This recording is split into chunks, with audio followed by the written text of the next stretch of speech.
Petrol bunk ಒಂದರಲ್ಲಿ ಭಯಾನಕ ದರೋಡೆ ನಡೆದಿದೆ. ನವೆಂಬರ್ 26ರಂದು ದರೋಡೆ ನಡೆದಿದ್ದು, ದರೋಡೆಕೋರರು ಮಾರಕಾಸ್ತ್ರಗಳನ್ನು ತೋರಿಸಿ ಪೆಟ್ರೋಲ್ ಬಂಕ್ ಸಿಬ್ಬಂದಿಗೆ ಬೆದರಿಸಿ 2.5 ಲಕ್ಷ ರೂಪಾಯಿ ಹಣವನ್ನು ದೋಚಿ ಎಸ್ಕೇಪ್ ಆಗಿದ್ದಾರೆ. ಈ ಘಟನೆ ಹಾಸನದ ಚನ್ನರಾಯಪಟ್ಟಣ ತಾಲೂಕಿನ ಹಿರಿಸಾವೆಯಲ್ಲಿ ನಡೆದಿದೆ. 3 ದರೋಡೆಕೋರರು ಮಚ್ಚು ಲಾಂಗ್ಗಳನ್ನು ಹಿಡಿದುಕೊಂಡು ಬಂಕ್ ಸಿಬ್ಬಂದಿಗೆ ಬೆದರಿಕೆ ಹಾಕಿದ್ದಾರೆ. ಸಿಬ್ಬಂದಿಗೆ ಬೆದರಿಸುವ ದೃಶ್ಯ ಸಿಸಿಟಿವಿಯಲ್ಲಿ ಸೆರೆಯಾಗಿದೆ. ನಂತರ ಹಣ ದೋಚಿ ದರೋಡೆಕೋರರು ಎಸ್ಕೇಪ್ ಆಗಿದ್ದಾರೆ.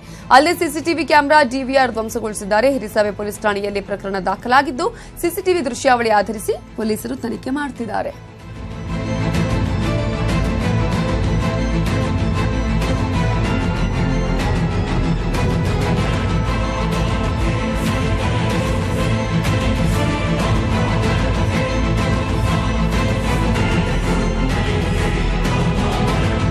ನುಂಗಿದ 4 ಮೊಟ್ಟೆಗಳನ್ನು ನಾಗರಹಾವು ಕಕ್ಕಿರುವ ಘಟನೆ ಚಿಕ್ಕಮಗಳೂರಿನ ಬಡವನದಿಣ್ಣೆ ಗ್ರಾಮದಲ್ಲಿ ನಡೆದಿದೆ. 4 ಮೊಟ್ಟೆಗಳನ್ನು ನುಂಗಿದ ನಾಗರಹಾವು ಅರಗಿಸಿಕೊಳ್ಳಲಾಗದೆ ಅಸ್ವಸ್ಥವಾಗಿದೆ.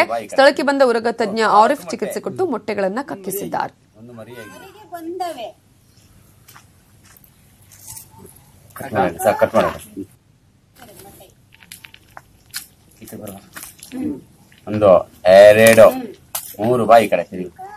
ನಾಲ್ಕು ಮೊಟ್ಟೆ ಮರಿಯಾಗಿದೆ.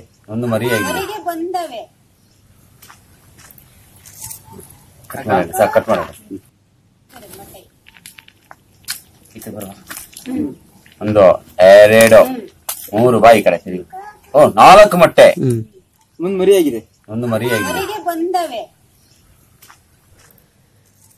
ನುಂಗಿದ 4 ಮೊಟ್ಟೆಗಳನ್ನ ನಾಗರಹಾವು ಕಕ್ಕಿರುವ ಘಟನೆ ಚಿಕ್ಕಮಗಳೂರಿನ ಬಡವನದಿಣ್ಣೆ ಗ್ರಾಮದಲ್ಲಿ ನಡೆದಿದೆ. ಆ ದೃಶ್ಯಗಳನ್ನು ಕೂಡ ನೀವು ಗಮನಿಸ್ತಾ ಇದ್ದೀರಾ. ಒಂದೊಂದೇ ಮೊಟ್ಟೆಗಳನ್ನು ಹೇಗೆ ಕಕ್ತಾ ಇದೆ ಅನ್ನೋದನ್ನ ಕೂಡ ನೀವು ಗಮನಿಸಬಹುದು.